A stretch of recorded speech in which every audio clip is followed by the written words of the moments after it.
Súng mini 3 đi săn cá. Làm quả tốc độ thôi nhỉ.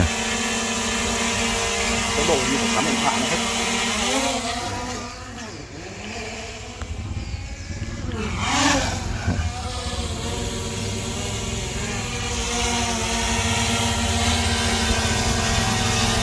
Máy kiểu như FPV luôn.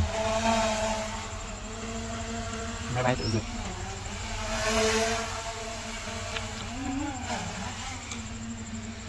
Lượn áp phết nhỉ. Dùng bay nhuyễn tay đấy. Đây là phong cách gọi là bay Flycam theo phong cách FPV.